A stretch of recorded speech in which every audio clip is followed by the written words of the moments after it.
As we just get ready to share together one last time this week, I do really appreciate the opportunity. By the way, in lieu of an introduction, my name is Andy Geissman, in case you're new or just logging on today. My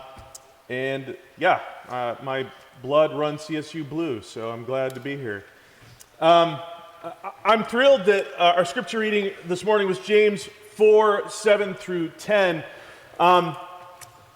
Since I've studied philosophy and I teach philosophy, I'm reluctant to call myself a philosopher because I don't have a PhD, but I guess I am one. I tend to have hashtag philosopher probs because words matter to me now.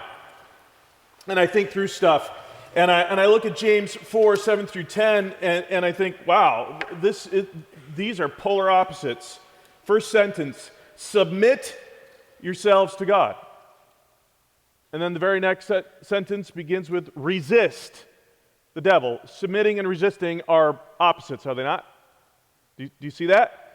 The Bible is full of these philosophical nuggets. And just if we were to fully engage with those two sentences alone, do you know how countercultural that is? To submit to God in ways that no one else is doing, to actually do what John says. And 1 John, whoever claims to be in Jesus must walk as he did, bowing the knee only to the Father. Or as I like to say, living a life fully exposed in the light of the Father. Or on the flip side of that, the polar opposite, resist the devil. Do not give him a foothold. Well, I want to talk about resisting today. I want to talk about rebellion. I want to talk about revolution because, like you, I like those words. I am old enough to remember when Star Wars Episode 4, that's the first one, y'all, hit theaters. Now, I told you the other day I grew up in a world where never was going to see that until it was released on television many years later, but I knew enough, and like all kids, we seem to figure out what movies are about without ever going to see them, particularly ones marketed as well as the Star Wars saga. And I was all about the rebellion, because who are the good guys in Star Wars, the rebellion or the Empire? This is easy. Yeah, and why is that? That's not an easy question to answer. We're never told. We're just assumed that they're the good guys. It's part of our fabric. Perhaps like me,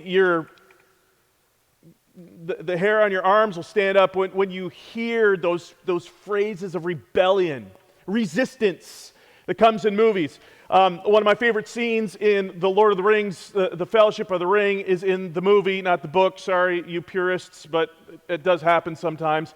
As Arwen is spiriting Frodo away from the Black Riders, and they cross the river on the edge of Rivendell. And I play the scene with my 10-year-old daughter. It's really funny. I'll put up my hood, and I'll point my skinny finger at her, and I will quote the ring wraith in the movie, "Release the halfling, she-elf." And she'll do the sound effect. She'll go, shing, like she's pulling a sword. She's 10. It's the cue saying, shing, if you want him, come and claim him. And she tries to kill me every time. I'm like, that's not the story. Well, it's in my story. She's 10.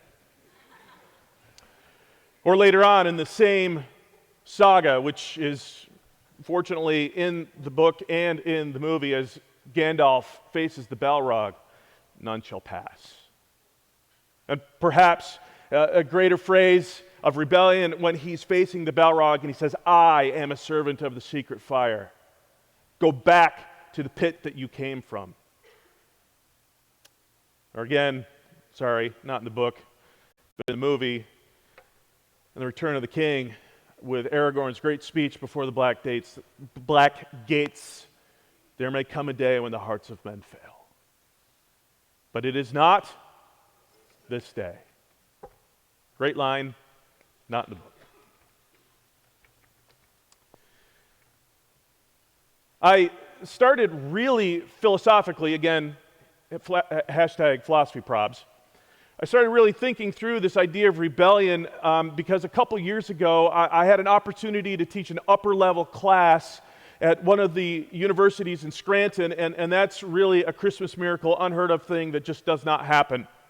I teach intro-level classes. They don't let adjuncts teach upper level, except for when the planets are aligned and Mercury's in retrograde. I don't know what that means, but when that kind of stuff happens, that's when we're allowed to do that. And all those things just came into place. I had done my time teaching at the one university for years, and I was given the opportunity to teach a class on existentialism. I thought, oh, wow, that sounds like fun. Bunch of 19th century angry Germans. Oh, sign me up for that. Not great. But I did it because it's an opportunity to engage with material that I knew something about, but I had to study. And as I got into studying and preparing for this class, I realized that this idea of rebellion, I started figuring out why it is such a part of contemporary culture, and I could follow that back to 18th and 19th century thinkers and how that has developed. Famous French existentialist philosopher Albert Camus actually has a book called The Rebel, where he talks about this idea of rebellion deep inside humanity. And it is not just a contemporary issue. Let me take you back in time. One of the greatest stands of rebellion that I have ever seen. Well, read about. I'm not that old. In the year 480 BC, summer, August, 480 BC, the megalomaniac of the Persian Empire, a name you probably know, Xerxes, whom you can read about in places like Esther. In fact, in the book of Esther, it says that Xerxes is throwing a 6-month-long party. Persians can party, apparently. And there are details that the biblical books don't fill in, and that's okay because they assume their audience knew what was going on. But we know from external sources the reason he was throwing a 6-month-long party is that he was gathering the largest army the world has ever seen with one goal: to cross the Hellespont, the narrow patch of water that separates Europe from Asia. He built a pontoon bridge across it. He's going to march what Herodotus claimed to be 2 million men, march into Greece, go down to Athens, and burn it to the ground. Because he was going to finish what his father Darius I started 10 years earlier, but he got his hind end handed to him at a battle called Marathon. And it didn't work. Well, the Persians could not allow and could not have a concept of a people ruling themselves in freedom like they were doing in Greece, and so he had the intention of making all the world, including Greece, part of the Persian Empire. And in order to do that, Athens had to be eliminated. And he chose the summer 480 BC on purpose, strategically, because it is the year of the Pan-Hellenic Olympic Games. If you think people treat sports religiously today, you have no idea. It literally was an act of worship to be involved with sports.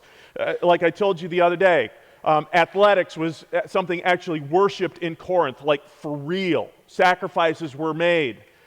You can do your own cultural study just to fact check me if you like. So, back to 480 BC. He chose that because he knew that most of the Greek city-states, at least the ones with armies, would be involved with the Olympics. And that if something pesky happened, like, a massive invading army, they would finish up their chariot races before they assembled their legions to face their enemy. Crazy.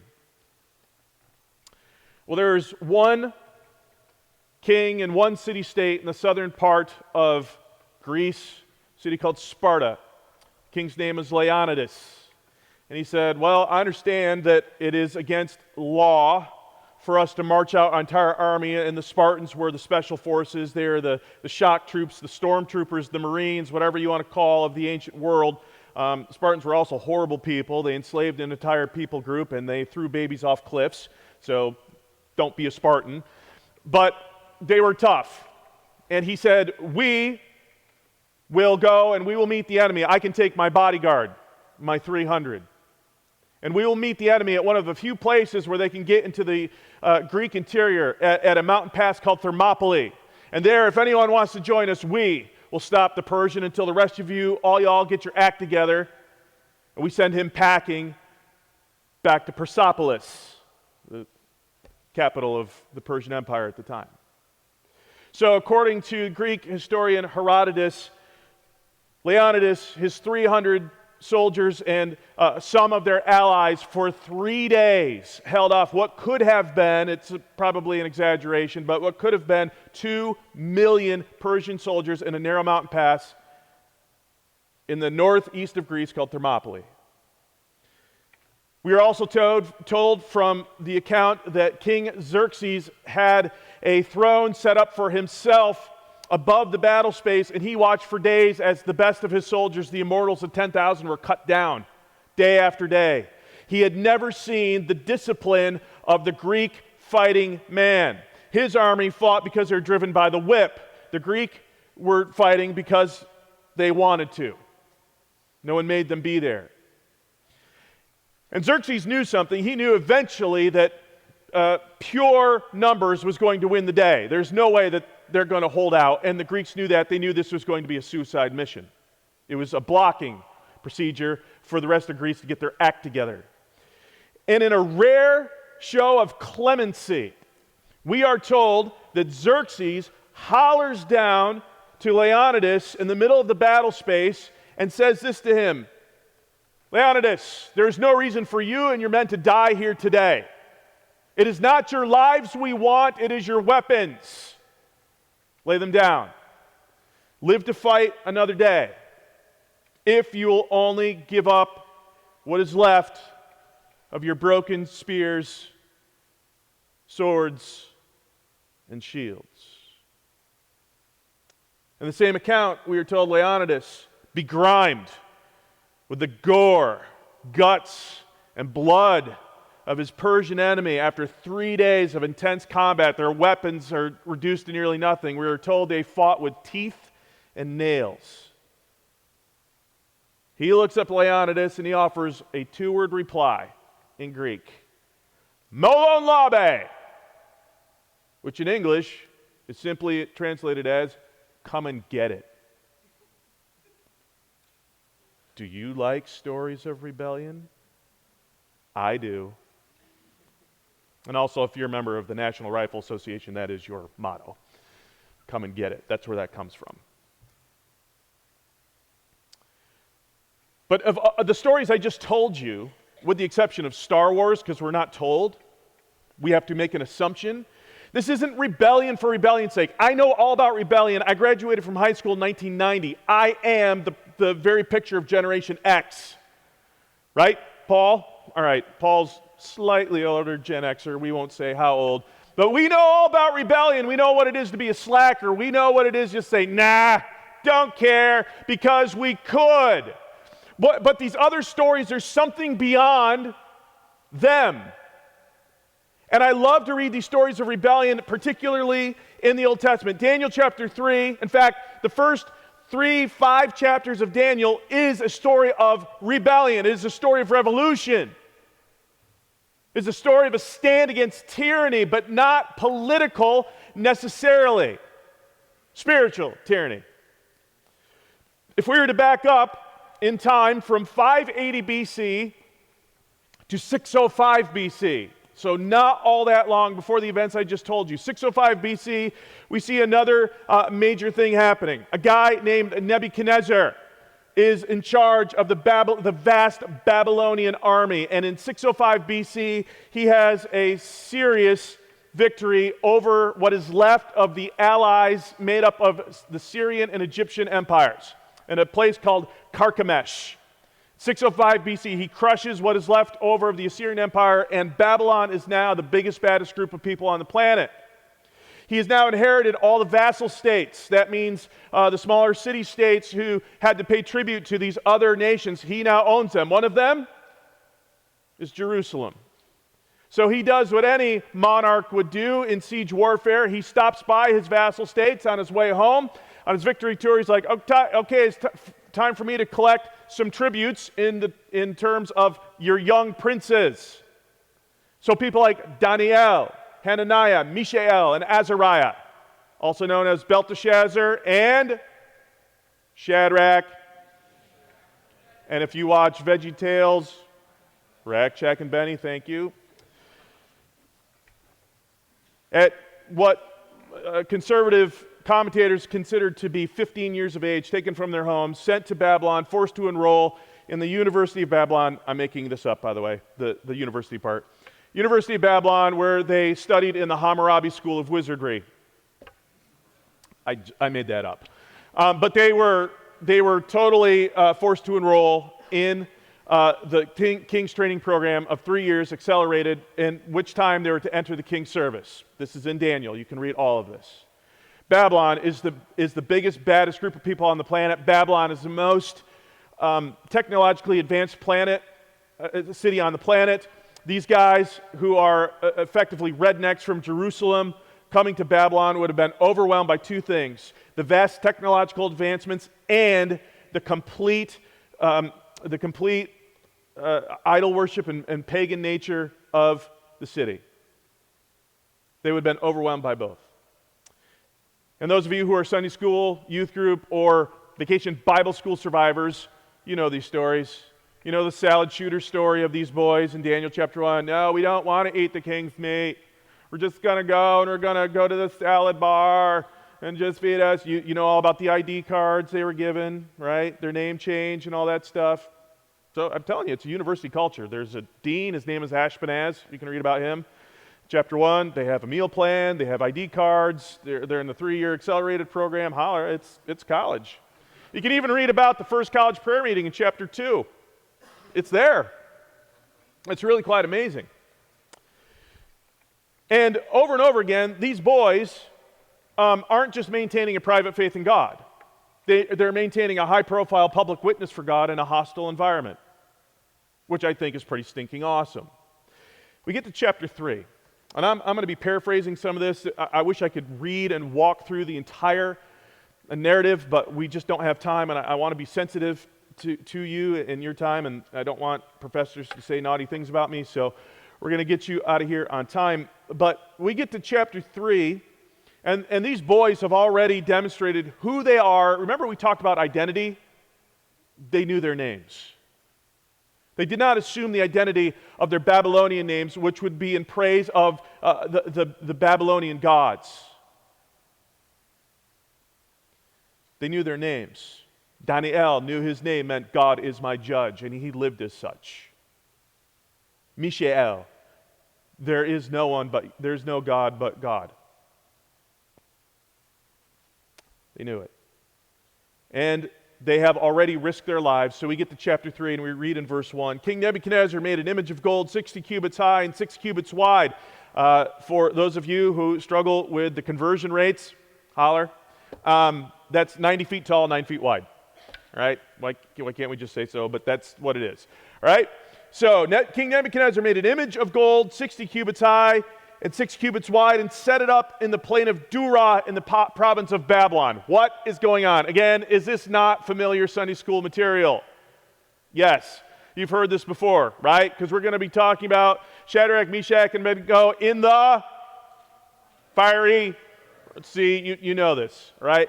Well, one of the things I like to do is I like to take these familiar stories because sometimes they become so familiar that they lose their shock and awe.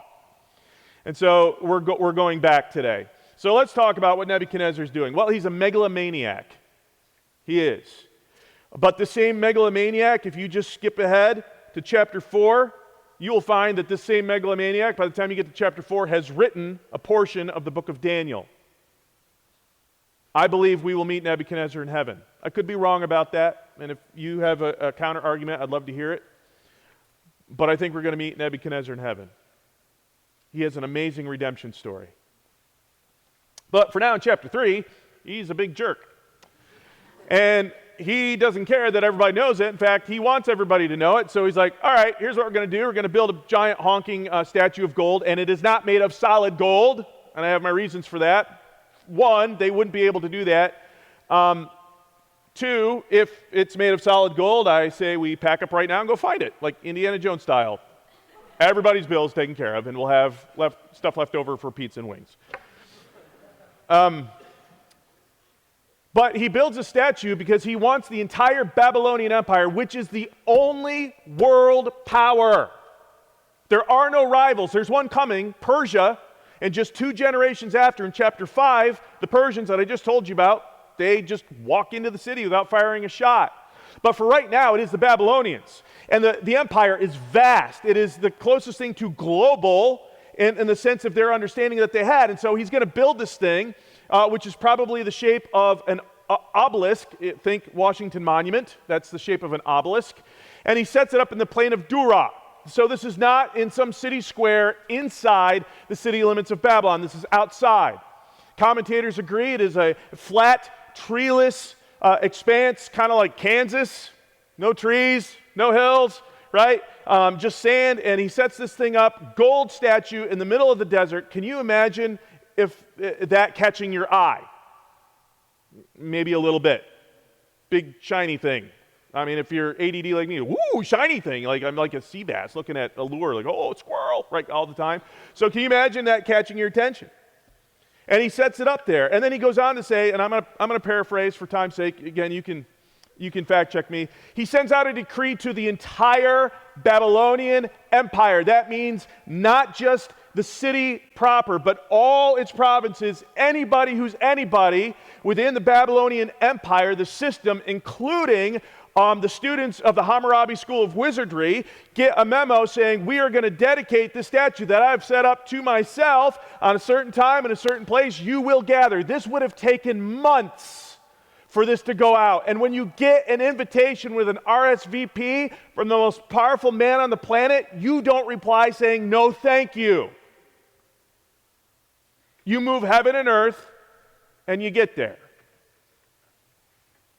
So they all gather. So we're going to go down to verse 4. So can you imagine this? We're not talking like 25 people on a Thursday afternoon. Hey, you going to Nebuchadnezzar's thing today? Nah, I don't really want to go. No, you're there, right? They're all gathered outside of the city. They're standing in the sun. There's probably thousands of people. They're standing in the sun in front of this big gold shiny thing. Here's Nebuchadnezzar sitting up on his raised platform. He's looking over, enjoying all his power. And then the guy comes out, verse 4, and he says, okay, nations and peoples of every language, this is what you're commanded to do. As soon as you hear the sound of the horn, flute, zither, lyre, harp, pipes, and all kinds of music, you must fall down and worship the image of gold that King Nebuchadnezzar has set up. Whoever does not fall down and worship will immediately be thrown into a blazing furnace. Now, again, Sunday school survivors, you may have never stopped and asked the question, questione, why, pray tell, is there a furnace in the middle of the desert? It has something to do with the gold. Okay? They did not make this thing out of gold. They had to have a furnace or smelting process to melt the gold to overlay their wooden structure that they were building out there in the desert, because they can't bring out like crock pots of hot gold from Babylon, like throw it up on the statue. Hot gold coming through. That doesn't work. Very messy. Not OSHA approved. So that's why they have a furnace, and it's cranking. I think the melting temperature of gold is about 7,000 degrees, 6,000 or 7,000 degrees. That's what we call hot, like really hot. Your fireplaces, if you have them, whether they be gas-fired or coal or wood or whatever, you can't achieve that temperature. You just can't. You may want to, sometimes northeast Pennsylvania, but you can't. And so these things are going. So the guy comes out and he says, okay, we got the ancient praise band. And they're going to hit the power chord. Wow! And they're gonna sing, Nebuchadnezzar, I lift your name on high. Or whatever. Marduk, I lift your name on high. And when you hear that, all you peoples, nations of every language, you're going to bow down and worship to two things together. The statue / Nebuchadnezzar. You're going to pay tribute to him by bowing the knee and bending down. If you do not, your two things are going to happen. You're going to get burned and you're going to get dead. So real fast, like you're going to get vaporized pretty quick. You're not going to survive long in a 7,000 degree furnace. It doesn't work well, right? For those of you who have seen the heretical films called the Hobbit trilogy, think of when the hobbits get the forges fired up in the mountain. Kind of hot. All right? So what would you be thinking at this moment? He's not serious. Well, yeah, he is. Nebuchadnezzar is serious. Verse 7, therefore, as soon as they heard the sound of the horn, flute, zither, lyre, harp, pipes, and all kinds of music, all the nations, peoples of every language fell down and worshiped the image of gold that King Nebuchadnezzar had set up. Can you see this? Can you hear it? I mean, yesterday I asked you to use your sanctified imaginations. Let's try it again. Can you just see the vast numbers of people? And just try to imagine. I have no idea what it sounded like, but I'm sure they heard it. And in that instant, thousands of people from the known world who speak different languages, so this is going out through interpreters, together, they fall down on their faces. And as the dust cloud would go up and begin to settle, can't you just see Nebuchadnezzar sitting there with that big smirk on his face? Yeah, I knew I was the man. This proves it. Except for we're told in the very next verses that he's got some guys watching the crowd.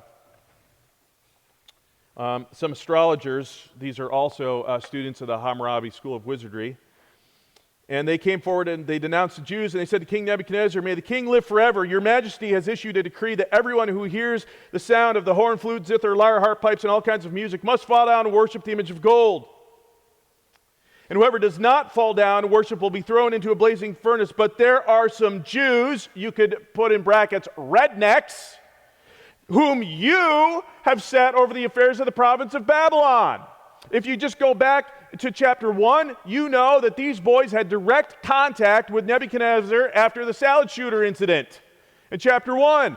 And he was so impressed with them that he's given them positions of leadership, call it like a work study, within the capital of Babylon. So you have appointed them over the province of Babylon.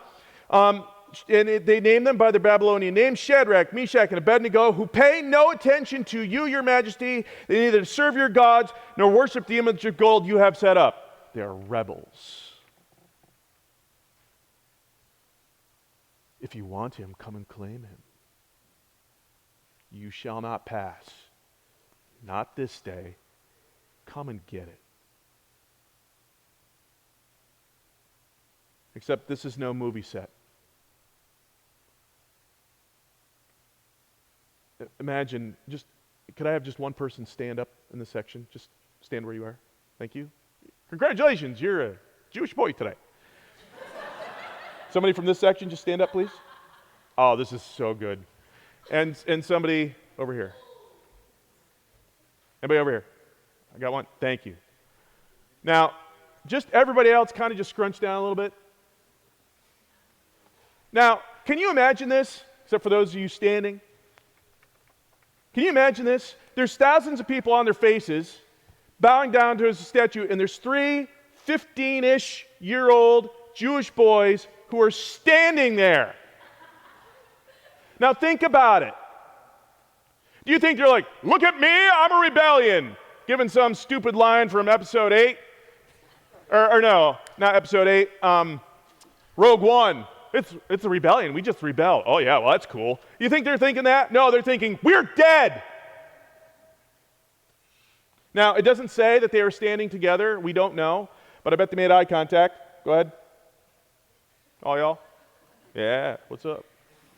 Because their blood pressure is going, ooh. You may sit down, because I'm uncomfortable too. So you can sit down. So their blood pressure is rising.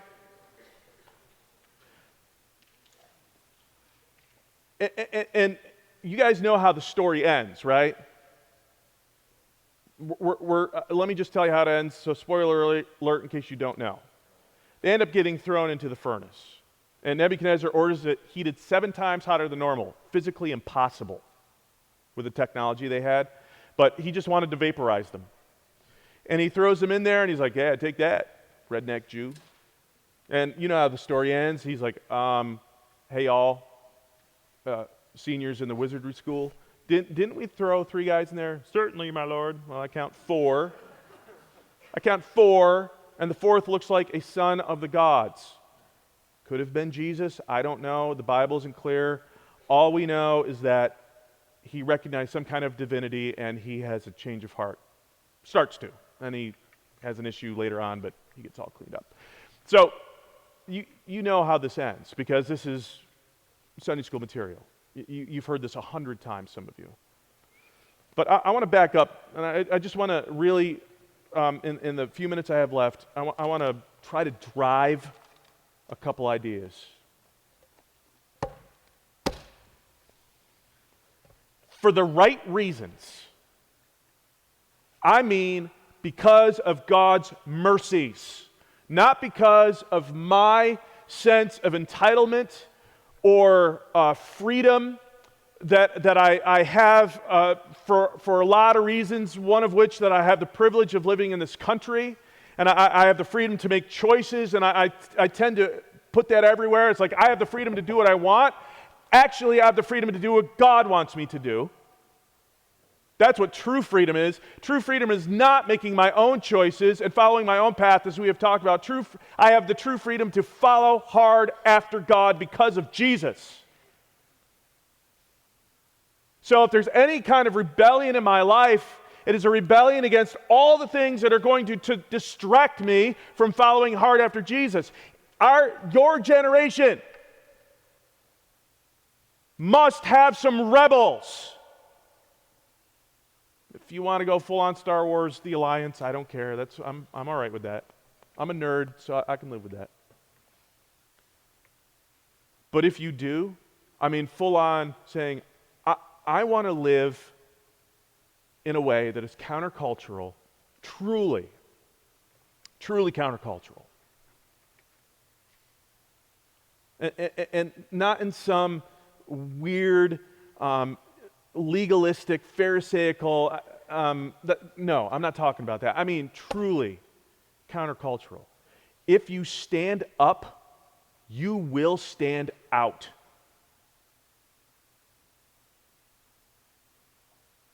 And if you do that, you may pay a very high price. Nebuchadnezzar calls those boys forward. You know the story.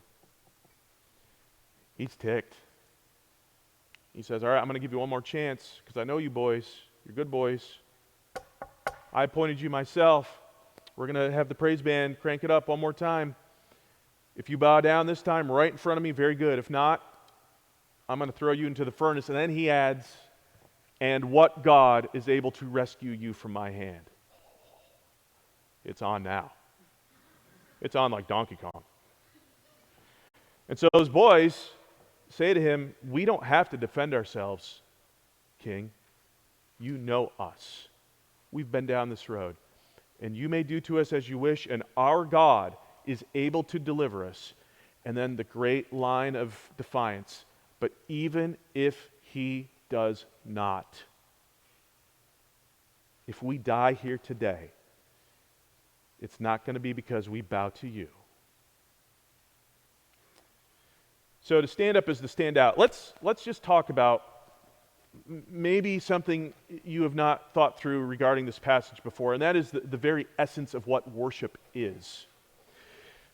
Was there about 300 people in the room or so? I'm terrible at those estimates. It's kind of like, we have 10 people coming over for pizza. How many do we need? 95! I'm terrible at that. So we probably could get close to 300 different definitions or nuances of what worship really is, could we not? Many of us might say that it revolves around music style or participation. Actually, you don't need a note of music to worship God. It's nice. And the thing is, we confuse worship with praise and adoration. We use those three words synonymously, do we not sometimes? Right? Hashtag philosopher probs. They're not the same word. I praise my children. I adore my wife. I worship neither of them.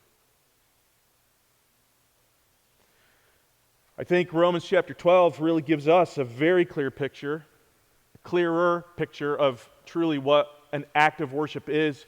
Paul says, in view of God's mercies that he sings about, he writes the ballad of in Romans 11. In Romans 12, he says, in view of God's mercies, daily present yourselves as living sacrifices before God.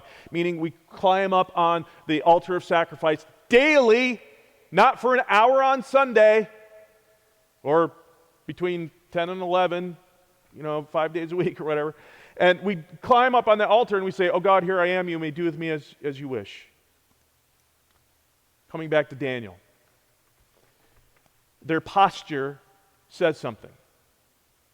When the guy says, I want you to bow down and worship, let's talk about that. Because none of them were like, afterwards, hey, did you think those like worship songs were good? I mean, I couldn't really follow the melody, and it was too high. I couldn't sing them. I mean, honestly, what were they doing with that solo thing? I mean, seriously, like nobody was talking about that.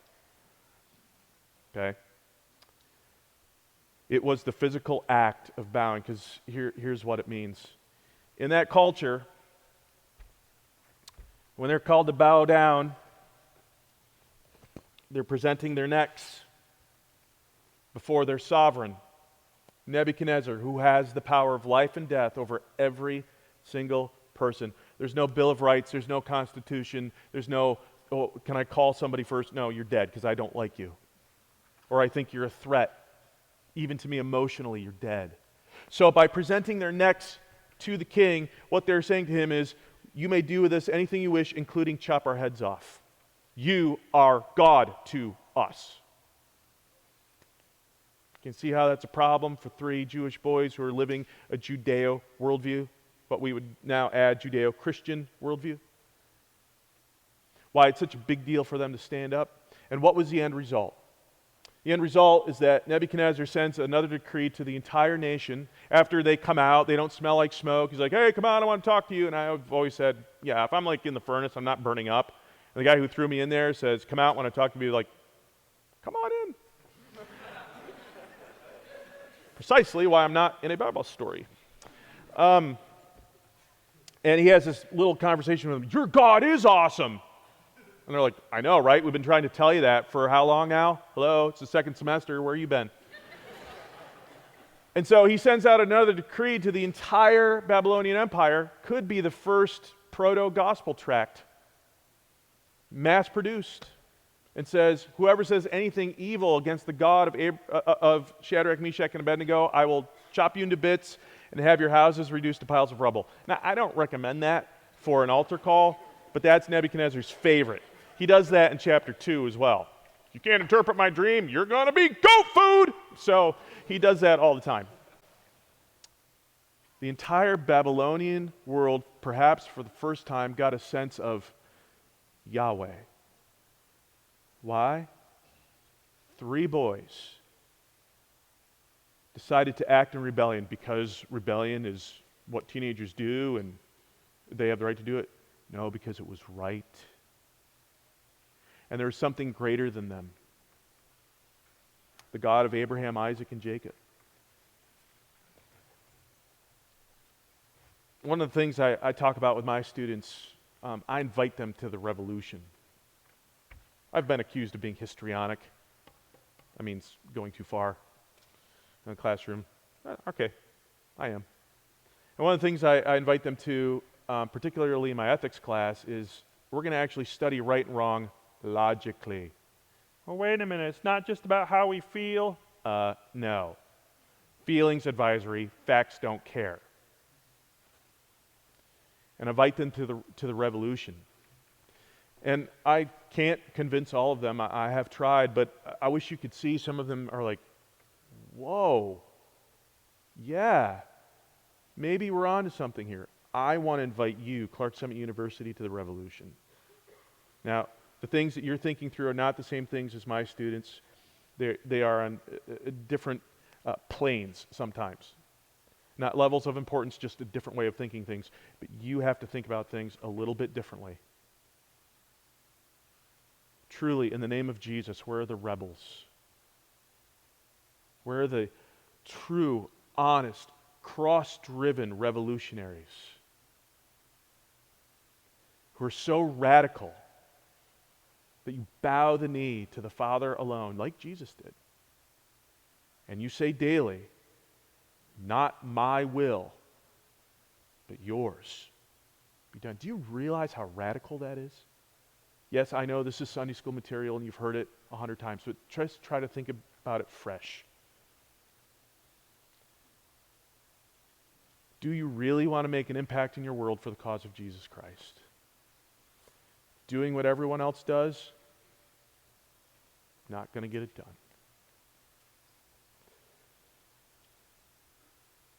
We need the revolution to happen, but I will warn you, it will cost something. Are you willing to pay the price? Should God ask you, how valuable is it to you? You really need to think about it. And some of you need to decide. Join me on the bridge of Khazad-dûm.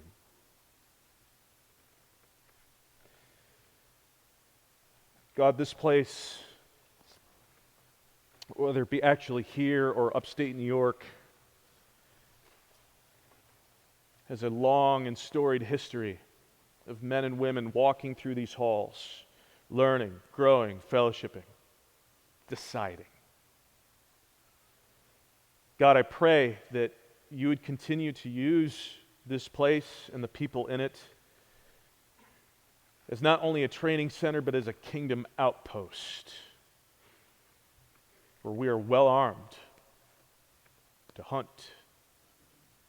We are well reasoned and obedient to rebel against your enemy and his systems. Father, I do pray for these students, God, that you would guard their hearts, but that for the kingdom you would make them dangerous.